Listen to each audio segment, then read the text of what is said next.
One of the more interesting ranges on the Big Finish website is the Lost Stories range, where they use the medium of audio drama to make scripts that were lost or never produced, or, maybe some different interpretations of classic stories. For example, last year we got The Mind of Hodiak, which was the first Russell T Davies penned episode that he wrote as a fan in the 1980s. We've also got The Doomsday Contract here, which was a Douglas Adams script that never got made, that never saw the light of day. And also, one of the most interesting ones is Return of the Cybermen, which was the very first draft of what would become Revenge of the Cybermen.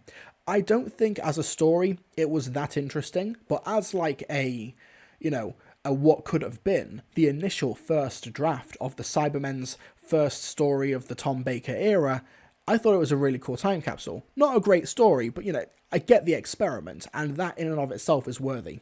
Now, when they announced Big Finish, when they announced that they were also doing lost stories of the original drafts of Genesis of the Daleks and the Ark in Space, I was intrigued. I was very, very interested, particularly with the lineup of voice actors for Genesis of Terror, where you've got Terry Malloy filling in the boots of Michael Wishes Davros for this story. Tom Baker reprises the role, but you've also got Sadie Miller and Christopher Naylor as Sarah Jane Smith and Harry Sullivan, respectively. Nicholas Briggs voicing the Daleks in Genesis of the Daleks. Now, this story takes the first draft of Genesis of the Daleks written by Terry Nation. Apparently they had access to the draft with all of his notes and his spelling mistakes, etc. And I thought this would be a really, really cool release. However, it turns out that Big Finish kind of buried the lead here. Daleks Genesis of Terror is not a full cast audio drama. It's actually a glorified table read, where Nicholas Briggs is the narrator, going through all of the screen and stage directions of Terry Nation's original draft of Genesis of the Daleks, while voice actors fill in the roles, with Tom Baker, of course, being the only actor from that original production reprising the role. And I thought, you know what, there's still actually some really cool value to that. It's essentially, not to self-promote here, similar to what I did with The Collateral of Ivanhoe, my 13th Doctor audio drama, where it's a full cast, but I am narrating the stage directions and the screen directions, because it's first and foremost a TV script that just happens to be listened to in the audio medium. I think that's really, really cool. What we'll do is that we'll play a quick clip from Daleks Genesis of Terror. This is a clip from part 1, when you've got Raven letting the Doctor and Harry know exactly what they're going to do to the Thals. Raven moves across to look at the Doctor and Harry, his disdain very evident. So, the Thals have come down to this, have they? Recruiting mutos onto their side. I'm sorry, I don't have the faintest idea what you're talking about. Now, if I could have a word with your superior... Silence! Young man, you don't... The Doctor is silenced by a slap across the face from Raven. Turn out your pockets. Do as he says, Harry. Do as he says. Harry and the Doctor turn out the few items from their pockets. Amongst the things the Doctor disgorges are a few items of complex manufacture, scientific instruments. Raven takes little interest in the items as they are placed on the table. Raven notices that the Doctor is giving a good deal of his attention to the relief map. Raven gives a sneering smile. Take a good look. In a few weeks, we are going to change the shape of that map forever. We will wipe the Thals from the face of this planet. As he speaks, his hand sweeps over the map indicating the areas to which he refers. There is a ring of fanaticism in his voice, and his phrases smack of often heard propaganda. Destroying without mercy. The Doctor and Harry exchange a look. There will be no quarter asked or given. His clenched fist hovers above the Thal dome, as though he intends to shatter it. The door to the command headquarters opens quietly. General Grainer enters and halts. He listens to Raven's fanatical raving with the cynicism of one who has heard it all before. He is a tired and beaten man who only goes on fighting the war because there is no way to end it. You'll avenge the deaths of all those who have fallen in the cause of right and justice, and build a peace that will be a monument to their sacrifice. Our battle cry will be total extermination of the Thals. Raven seems to choke to a stop on his own passion. General Grainer moves forward, wearily acknowledging Raven's patriotism. Raven does not recognize the hint of sarcasm in the General's voice. Well said, Raven. If I had 100 men with your fire and enthusiasm, I could end the war today. Thank you, sir. This is literally just Genesis of the Daleks. Yeah, it's the first draft. There are some moments and some lines that are going to be different, or they're going to be the same. What I think is really, really cool about this episode and how Big Finish have done it is that we do get to see the Terry Nation stage direction. So we get to hear the Terry Nation stage direction. How Terry Nation wanted his actors to interpret the stage directions and the dialogue. How he wanted the audience to perceive the World War II parallels in the environment and World War I for No Man's Land, etc., etc. I think that's really, really cool. And yeah, the delivery could use a little bit more oomph in some cases, but I do think Raven there, played by Alistair Hankinson, you know, he makes a game effort of it, and I think that it's a table read. There's only so far you can kind of go with it. I think that's really, really cool. What the issue is, however, with Daleks Genesis of Terror is that it's a 6-part story. Only part 1 has been given that treatment. You start part 2 and you get this. On the rocket scaffold, Sarah and Severin are being shot at by the Thals. They manage to reach the nose cone, but are eventually recaptured. Doctor Who and Harry get through to the cave, which has some menacing things in it. In the main lab, Davros is continuing his successful experiments with the Daleks. The news is brought to him that Doctor Who and Harry have escaped. You get 5 2 to 3 minute Wikipedia-style summations of the plot, and that's just not interesting at all. Now, I lie a little bit. There's a little bit in terms of like interesting structure of how the original draft of Genesis of the Daleks, where it structured its cliffhangers. For example, at the end of part 3, the cliffhanger is not when the 4th Doctor gets caught in that electric fence. The cliffhanger is when he wakes up in the Thal City and watches the dome get destroyed, and he's like, I sent Sarah and Harry into that Holocaust, which I believe is the line. And then Davros is like, we're going to kill Ronson because he's the Thal spy. That's the cliffhanger. That stuff's interesting. But the fact that they do part 1 as the table read format, and then parts 2 to 6 in like 10 minutes worth of dry narration, honestly, I don't even think they should have bothered with this release. If you're not going to do the full thing, why even bother? Just release the scripts generally. Like, on the Big Finish website, they don't even have like the PDFs of the script they worked from. They're not publicly available. So why do this? Somebody asked in the chat, oh, what type of voice does Nicholas Briggs do for the Daleks? Does he do a 1970s version? We don't know, because the Daleks don't speak in part 1 of Genesis of the Daleks. You've got Terry Molloy as Davros, who has 2 or 3 lines of dialogue at the end of part 1. Why bring Terry Molloy to do Davros? And you don't have him do the thought experiment scene with the virus in the laboratory. Would you allow its use? That doesn't happen. Do you want to hear Tom Baker maybe retry some of the scenes? And do you want to hear a new aged approach to the character when he's talking to Davros or to Nyder? Don't get it. It's not there.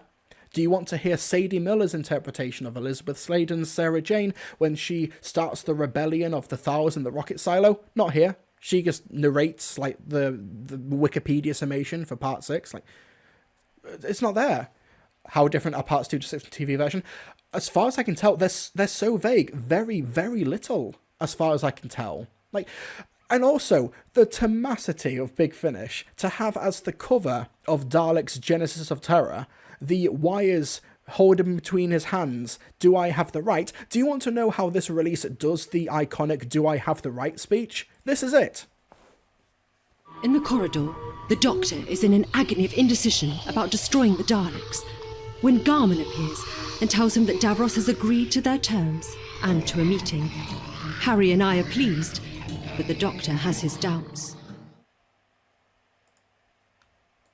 That's it. That's it. Why bother? Why? Why release this? Like, I love the idea of a table read of the original draft of Genesis of the Daleks, but why do part 1 alone? Why bring back Terry Molloy as Davros to fill in for Michael Wisher and not have him read any of the Davros lines? Why not have Nicholas Briggs do the iconic ending speech at the end of Genesis of the Daleks? And then why release this for $10.99 or $12.99? Why? Now, I don't want to say that this release is a complete write-off. Like I said, that Part 1 draft is pretty fascinating, and I will admit, the interviews and the behind-the-scenes chats that they have with each other, with Tom Baker and Philip Hinchcliffe especially, are really interesting. Those are really cool interviews. However, if you've watched like Genesis of the Daleks on the collection set, or seen those DVDs or documentaries on the DVD or the Blu-ray, they're not telling you that much that you've not heard before. And the fact that they don't have the PDFs or anything supplied with the release, if you get this digitally, you don't get to read the script, you just have to listen to the version that has been slightly altered from Terry Nation's original draft. There is a Time War reference in there.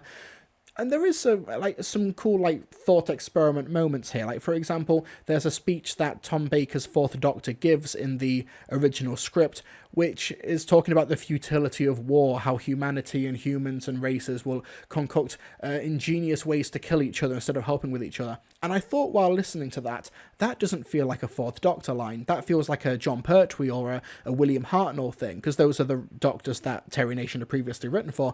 And lo and behold, in the interviews, Tom Baker agreed, saying, I didn't like that dialogue, I didn't like those lines, I didn't feel like what my version of the Doctor would do, and it was a holdover from a script before they'd cast Tom Baker. That stuff's really interesting. But the fact that they only do Part 1, which is an interesting part, it's got that, great precursor to the Daleks' battle cry of exterminate. It's got the cool Time Lord scene at the beginning where they make allusions to the Time Walkers. Apparently there's one page missing from that first part, so they had to do a bit of bridging there, and they took a couple of liberties there. That's cool. But the fact that they only do Part 1, and the fact that it's my job to know about Big Finish releases and Doctor Who Expanded Universe stuff, and I did not know going in that it was a script read. I thought that it was something like a full cast audio drama, very similar to what they did with the Return of the Cybermen. It felt like they could have been way more communicative and upfront about what this release actually was. And I would have been happy with the table read. I honestly would have done. But the fact that it's just episode 1, and then you can go through parts 2 and 6 in 10 to 12 minutes with just Wikipedia type summations of the plot, I honestly think that they shouldn't have bothered. I really think that they should have, if they couldn't do the full thing, don't do it. Or at the very least, maybe charge $2.99 for it. Make it a newsletter exclusive or something for Genesis of the Daleks' 50th anniversary next year or whatever. Or something like that. Don't just do Part 1 and then just do bare bones, practically nothing for the rest, while teasing Terry Malloy, while teasing Nicholas Briggs as the Daleks, and this Do I Have the Right scene on the cover, which I played the clip, that's all they do for it. I feel hoodwinked, and I didn't even pay for this. I got a review copy of it from Big Finish, which I'm appreciative of, but I can see why fans felt a little bit burnt by this release. I completely get it. They either should have made this a freebie or a $2.99 thing for Genesis's 50th anniversary next year or the year after, I forget exactly, or just done the full thing. Do the other parts exist? Do you have those PDFs? I listened to the interviews and they seem to imply that they do, but they never outright confirm. They never say, we only had Part 1. I don't believe that's ever said in the interviews. As far as we're aware, they do have them. Is it an issue of availability? Well, you're doing a table read. You can record this in a day or two with all the cast. Record remotely. Do it now and release it in a few years' time. I don't know. Do you think the arc is going to be the same? I think it is, yeah. 1 second, let's take a look. Now that we, know... No, I think this is a full cast audio drama, which makes it even more confusing. A space station orbiting Earth has lain dormant for 8,476 years. Its system, Harrison, with reference Paul. Production credit. It's 2.5 hours long. Terry Malloy's in that as well. Terry Molloy is going to do more in the remake of the Ark than he was as Davros. Like I said, the Daleks don't even speak in part 1 of Genesis of the Daleks. So, has there been any other lackluster audio thing on the same level as... I honestly don't think so. I'm not a big Finnish completionist. I've only really been a completionist for the past 2 years or so, but this is easily like the most disappointing and like rug pulled from under me that like since I've been covering Big Finish. I'm sure there are maybe some stories that fans would argue are objectively worse, but I think it's the fact that they teased part 1 with a really cool format. I want to emphasize I don't mind the table read format, because that's interesting in and of itself, that you have Terry Nation's prose, his really accessible stage directions, and we get the sardonic and dry descriptions of the characters. That's really cool. I like hearing that, and Nicholas Briggs does it well when he's narrating.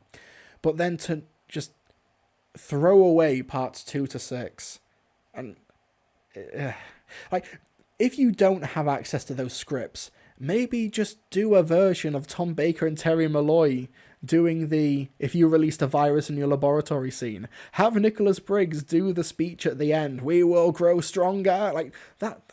Do that. Also, poor Sadie Miller. Sarah Jane Smith was treated so poorly in that first that part 1 first draft. So many of her lines in the final version are given to Harry. She has like nothing to do in part 1. Poor Sadie Miller. I mean, it gives Christopher Naylor more to do, and he's great as Harry Sullivan. He's a dead ringer for him. But as a release, this is a safe skip. If they like drastically drop the price and say $2.99 for Genesis of Terror, I go for it. If a table read of part 1 is something that you're interested in, if you're a super fan of script reading of Genesis of the Dice, nice, go for it. But as it is now, at the price and the suddenness of the betrayal, I can't justify it. I'm very sorry. This is a skip, a very easy skip.